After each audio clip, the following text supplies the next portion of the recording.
یہ آپ واپس اندر انٹیک کر رہے ہیں تو اعصابی نظام کے لیے خطرناک عمل ہو سکتا ہے.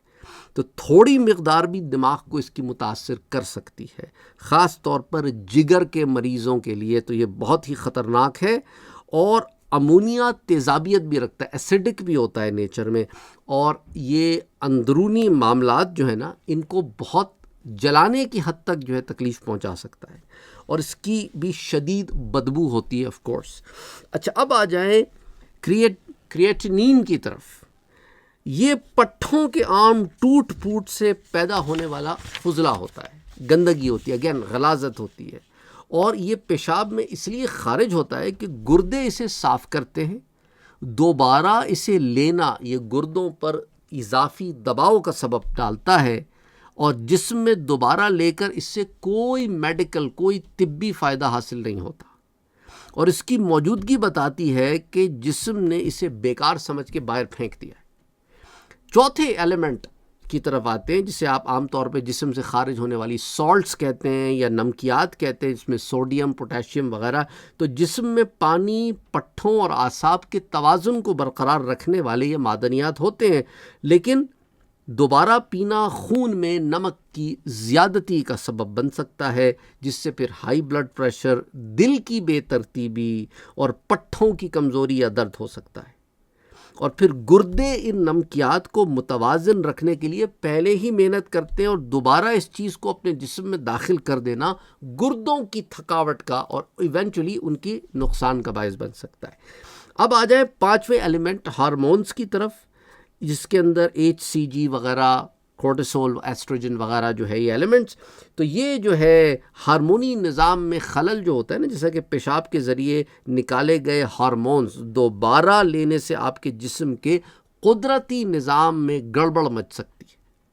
اور ہر روز پیشاب میں موجودہ ہارمونز جو ہیں وہ مختلف قسم کے ہوتے ہیں اور مختلف مقدار میں نکلتے ہیں. جو آپ انٹیک لیتے ہیں اس میں سے جو ہارمونز جسم نکال دیتا ہے، اسے نکال دیتا ہے. اب ان ہارمونز کو واپس اپنے جسم میں ڈال لینا، زیادہ تر یہ ہارمونز جو ہیں یہ معدے میں ہضم ہو جاتے ہیں اور خون میں جذب نہیں ہوتے، لیکن اگین اس کے اندر اپنے اندر واپس اونڈیل لینا پورے جسم کے نظام کو ڈسٹرب کرنے والی بات ہے.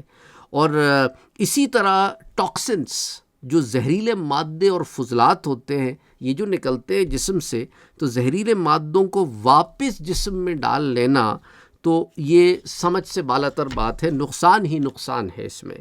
تو اگر بار بار پیشاب پیا جائے تو یہ مادے جسم میں جمع ہو سکتے ہیں، جو جگر اور گردوں دونوں کے لیے بہت خطرناک ثابت ہو سکتے ہیں. یہ تو ہو گیا انسانی پیشاب جس کی پریش راول بات کر رہے تھے. اور عجیب غلیظ آدمی ہے، اللہ معاف کرے، کہتا ہے کہ میں نے کہا کہ جب میں نے پیشاب پینا ہے، پریش راول کہتا ہے کہ میں نے پیشاب پینا ہی ہے تو پھر میں اسے شراب کی طرح پیوں، سپ لے لے کے.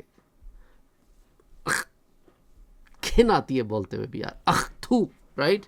اور یہ غلاظت انہوں نے اپنے جسموں میں اڈیلی ہوئی ہے. اللہ اکبر. یہ ساری چیزیں سننے کے بعد انسان کہتا ہے الحمدللہ رب العالمین، اے اللہ تیرا لاکھ لاکھ شکر ہے کہ تو نے مجھے مسلمان پیدا کیا اور ہمیں حلال، طیب اور پاکیزہ چیزیں جو ہیں وہ کھانے کا حکم دیا. اب آ جائے گائے کے پیشاب میں. یہ ساری چیزیں جو انسانی پیشاب میں ہوتی ہیں، آن ٹاپ آف دیٹ اور کیا غلاظت ہوتی ہے اس میں، زونوٹک ڈیزیز. یہ کیا ہوتی ہے کہ جانوروں سے انسانوں میں منتقل ہونے والی ڈیزیزز.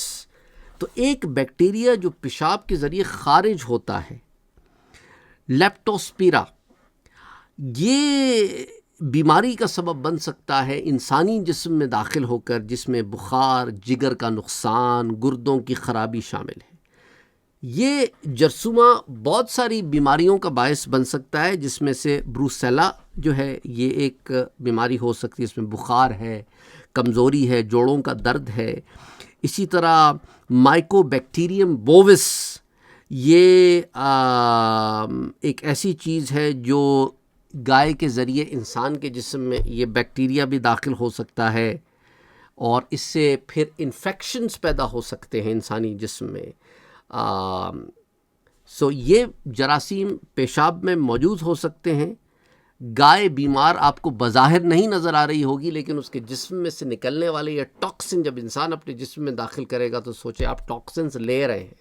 ایک اور چیز جو ہے وہ زیادہ امونیا اور نائٹروجن جو ہے یہ آپ اپنے اندر ڈال رہے ہیں، چونکہ گائے سبزی خور ہوتی ہے اور بڑی مقدار میں یہ گھاس اور چارہ کھاتی ہے، اور اس کا پیشاب نائٹروجن اور امونیا میں زیادہ اس میں ایلیمنٹ ہوتا ہے، تو اس کو آپ جسم میں زیادہ ڈالیں گے تو سوچیں آپ کتنا بگاڑ پیدا ہوگا۔ اور پھر اگر گائے ایسے علاقوں میں چرتی ہو جہاں کیڑے ہوں یا پھر کیڑے مار دوائیں استعمال کی گئی ہوں گھاس پر، رائٹ، تو اس طرح صنعتی آلودگی، پولوشن والی جگہ ہو، یا یہ تمام زہریلے مادے جب اس کی جسم میں داخل ہوتے ہیں، اس غذا کے ذریعے جو وہ کھاتی ہے، اور وہ سارے زہریلے مادے اس کے پیشاب کے ذریعے جب باہر آتے ہیں، تو سوچے وہ پیشاب پینے والے کے اندر بھی وہی چیزیں داخل ہو رہی ہیں۔ اب آپ اس سے اندازہ کریں کہ یہ جو زہریلے مرکبات ہیں، جیسے پیراسائٹس ہو گئیں، اسی طرح جو ہے بہت ساری اور چیزیں ہیں، یہ جسم کے اندر بہت گندی غلیظ بیماریاں پیدا کر سکتی ہیں۔ اور پھر ہارمونل انکیپیبلٹی، جو گائے کے پیشاب میں ہارمونز ہوتے ہیں جو انسان کے جسم سے مطابقت نہیں رکھتے، تو ایسی چیزوں کو جسم میں داخل کرنے سے اور بہت سارے معاملات خراب ہو سکتے ہیں۔ اسی طرح جو بدبو والی چیز ہے نا، گائے کا پیشاب، ایک بدبو کی آپ کو عادت ہو رہی ہے، اسے آپ پوتر سمجھ کے پی رہے ہیں، تو اس سے سوچیں آپ کے لنگس کے اوپر کیا افیکٹ پڑے گا۔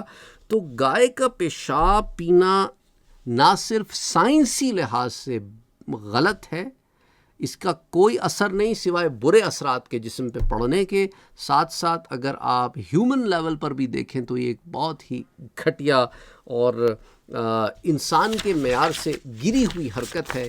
اسی لیے دیکھیں نا، قرآن کریم میں اللہ نے کیا فرمایا کہ لقد خلقنا الانسان فی احسن تقویم، ہم نے تو انسان کو بہترین ساخت پر پیدا کیا، ثم رددناہ اسفل سافلین، پر یہ بدبخت جو ہے یہ الٹے پلٹے کام کر کے گرتوں سے گرتا ہو گیا، یعنی وہ کام جو گرے ہوئے سے گری ہوئی چیز بھی نہیں کرتی یہ کرتا ہے، یعنی ایسی حرکتیں کرتا ہے۔ اللہ معاف کرے، اللہ معاف کرے، اللہ معاف کرے۔ اچھا، پھر آپ یہ بھی دیکھیں نا کہ اللہ نے یہ بھی فرما دیا نا کہ انسان تو خسارے میں، ان الانسان لفی خسر، لیکن خسارے میں کون نہیں ہے؟ وہ جو ایمان لائے، الا الذین آمنوا وعملوا الصالحات، یہ وہ لوگ ہیں جو خسارے میں نہیں ہیں۔ اللہ سبحانہ و تعالیٰ آسانیاں پیدا فرمائے۔ سوال آیا تھا کہ سر اس کے اندر سائنٹیفکلی کیا معاملات ہیں؟ تو جی سائنٹیفکلی اس میں یہ معاملات ہیں۔ السلام علیکم ورحمۃ اللہ وبرکاتہ۔